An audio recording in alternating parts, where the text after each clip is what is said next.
Pengamat kebijakan publik Bonatua Silalahi menegaskan bahwa ijazah S1 Fakultas Kehutanan Universitas Gadjah Mada, UGM, milik mantan Presiden RI Joko Widodo, Jokowi, tidak termasuk dokumen yang dikecualikan dalam Undang-Undang Nomor 14 Tahun 2008 tentang Keterbukaan Informasi Publik, UU KIP.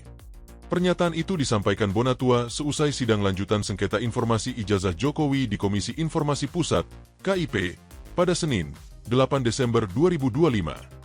Ia menyebut hasil uji konsekuensi yang dilakukan KIP menyimpulkan bahwa dokumen tersebut bersifat terbuka dan dapat diakses publik. Bonatua mengungkap bahwa sebelumnya telah ada tawaran pembukaan informasi dalam proses mediasi dengan Komisi Pemilihan Umum, KPU, RI, namun hanya untuk konsumsi pribadi dirinya. Menurutnya, mediasi menemui jalan buntu karena ia menolak kesepakatan yang tidak transparan terhadap publik. Ia menjelaskan, KPU sempat menawarkan akses terhadap 9 item informasi dalam ijazah yang selama ini ditutup. Namun akses tersebut tidak bisa dibuka ke publik, sehingga ditolaknya sebagai bentuk keberatan prinsip. Bonatua juga menyatakan pihak termohon sempat meminta agar tidak dilakukan uji konsekuensi. Namun setelah proses tersebut dijalankan, hasilnya justru memperkuat posisinya bahwa ijazah Jokowi merupakan informasi publik. Menurutnya, Majelis Komisioner KIP menggunakan logika yang sejalan dengan argumennya, yaitu jika dokumen tersebut bisa diperlihatkan kepada satu pihak, maka pada prinsipnya dokumen tersebut juga terbuka untuk masyarakat luas. KPU sempat tutup akses lewat keputusan 731. Bonatua mengungkap bahwa sebelumnya KPU RI sempat menjadikan ijazah sebagai dokumen yang dikecualikan melalui keputusan KPU RI nomor 731 tahun 2025. Aturan itu memasukkan fotokopi KTP, fotokopi ijazah, SKCK, dan sejumlah dokumen lain sebagai informasi tertutup.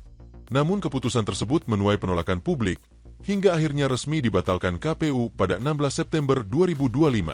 Setelah pembatalan, KPU hanya membuka salinan ijazah Jokowi dengan tetap menutup 9 elemen penting, seperti nomor ijazah, nomor induk mahasiswa, tanggal dan tempat lahir, tanda tangan pejabat, hingga legalisasi.